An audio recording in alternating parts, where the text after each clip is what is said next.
They say you're antisocial, lazy, or weird for loving your own space. But what if staying in is your superpower? In a world that worships noise, your silence speaks volumes. This video uncovers the real reason you hate going out, and why that might mean you're emotionally ahead of the curve. Chapter 1. The Myth of Laziness. Reframing the Homebody Narrative. You stay home. You cancel plans.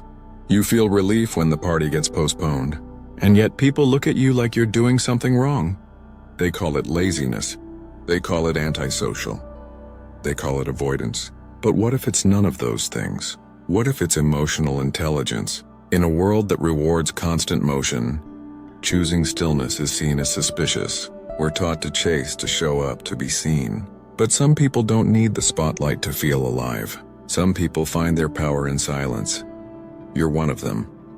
When you stay home, you're not hiding from life. You're choosing a different kind of life. One that's slower, deeper, more intentional. You're not avoiding people, you're protecting your energy. You're not disconnected. You're discerning. There's a quiet kind of strength in choosing your own rhythm, in saying no to the noise, and listening to your body when it says, not today. But that kind of strength doesn't get celebrated. It gets misunderstood because it doesn't look like ambition. It doesn't look like hustle. It doesn't look like the curated lives we scroll past every day, but it's real. Think about how you feel when you're out in a crowd. The constant stimulation, the pressure to perform, the subtle exhaustion that creeps in even when you're smiling. Now think about how you feel when you're home. The exhale, the clarity, the sense of returning to yourself. That's not laziness. That's alignment. Abraham Maslow once said, "The ability to be in the present moment is a major component of mental wellness." And where do you feel most present? Most grounded, most real? At home.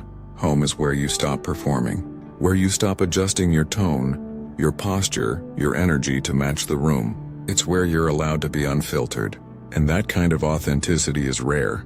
Most people spend their lives trying to fit in. You've chosen to tune in. And that choice is powerful. You're not missing out.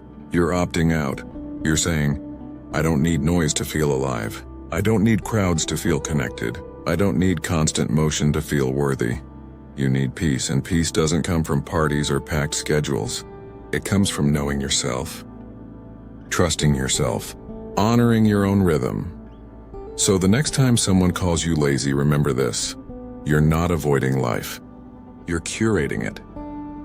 You're choosing what nourishes you. You're choosing what aligns.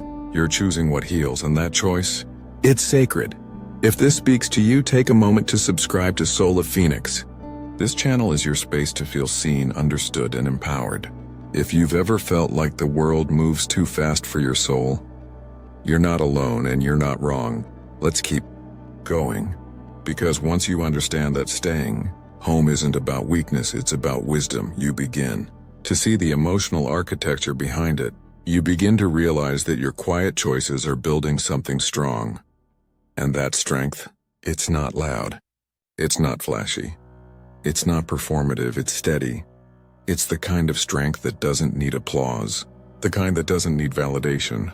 The kind that says, I know who I am and I don't need to prove it. That's the strength of a homebody. You're not lazy. You're listening. You're not antisocial. You're aligned. You're not avoiding life. You're choosing a life that fits your soul. And that choice leads somewhere beautiful. It leads to healing. Chapter 2. Emotional Decompression. Why home is a healing space. Once you stop seeing your quiet nature as a flaw, something else begins to unfold. You start to notice how deeply your body responds to silence, how your mind softens when the world isn't demanding anything from you. That's not just comfort, it's emotional decompression. Out there, everything pulls at you. The noise, the pace, the expectations. Even casual interactions can feel like emotional labor. You smile when you're tired. You nod when you disagree. You laugh when you're not amused. It's subtle, but it adds up. And when you finally return home, something inside exhales. It's not just about being alone. It's about being unmasked. At home, you're not decoding social cues or managing emotional atmospheres. You're not adjusting your energy to match the room. You're just being, and that being is healing. There's a reason why solitude feels sacred. It's where your nervous system gets to rest, where your thoughts stop racing, where you remember who you are beneath all the roles you play. Carl Rogers once said, "The curious paradox is that when I accept myself just as I am, then I can change." That acceptance begins in solitude. When you're alone, you're not performing, you're not reacting, you're reflecting. You're reconnecting with your own rhythm, and that rhythm is often slower, softer, more intuitive than the world allows. This is emotional decompression. It's the process of releasing everything you've absorbed. The tension, the pressure, the energy that wasn't yours. It's not withdrawal, it's recalibration. Without it, you start to lose yourself. You become reactive instead of responsive. You feel scattered, overstimulated, disconnected. You forget what peace feels like. And that's when burnout creeps in.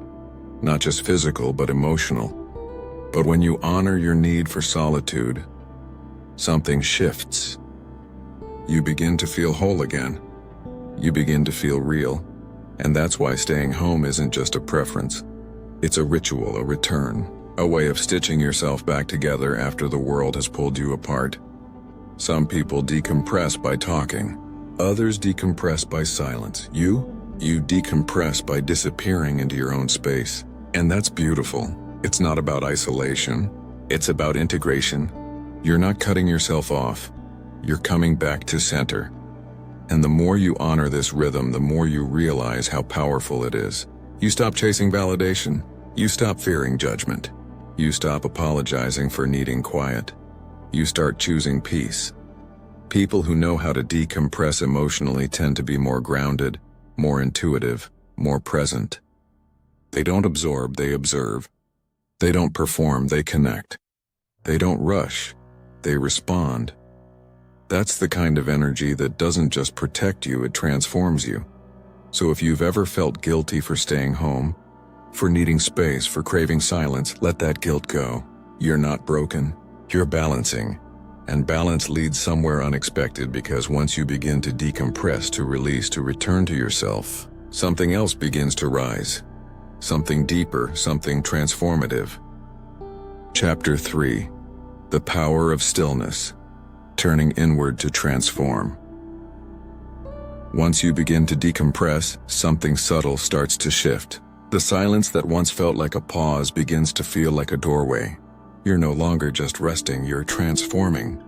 Stillness becomes a space where something new can emerge. You start to notice things you couldn't before. The way your thoughts move, the patterns in your emotions, the quiet nudges from your intuition. Without the noise of the outside world, your inner world becomes clearer, louder, more alive. This is the power of stillness. It's not passive. It's not empty. It's not boring. It's active, rich, and deeply creative. When you stop moving, your mind begins to explore. Your emotions begin to speak. Your soul begins to stretch. And in that space, you begin to change. Not because someone told you to. Not because you read it in a book. But because you finally had the silence to hear yourself, to feel what's true, to see what's ready to shift.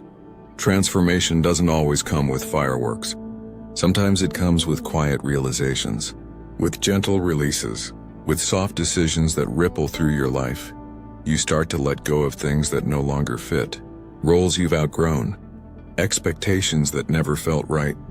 You stop chasing and start choosing. You stop performing and start aligning. Stillness gives you the clarity to ask better questions. What do I really want? What feels nourishing? What am I ready to leave behind? These questions don't come when you're rushing. They come when you're still, and the answers? They change everything. You begin to move differently. Speak differently. Choose differently. Not because you're trying to be someone else, but because you finally met yourself. This is why staying home, choosing solitude, embracing quiet, it's not just a lifestyle. It's a path, a way of returning to your essence, a way of shedding what's false and stepping into what's real. You're not escaping the world. You're preparing to meet it with more truth. And that truth is magnetic. People who've spent time in stillness carry a different energy. They're not frantic. They're not reactive. They're not trying to prove anything. They move with intention. They speak with clarity. They radiate calm. That calm doesn't come from pretending everything's fine. It comes from facing what's not and healing it. Stillness gives you the space to do that, to feel the grief you've been avoiding, to process the anger you've been suppressing, to reconnect with the joy you forgot you had. It's not always easy, but it's always worth it. Because every time you choose stillness, you choose yourself. And the more you choose yourself, the more you become yourself. Not the version shaped by others. Not the version edited for approval. The real version. The one that's been waiting beneath the noise.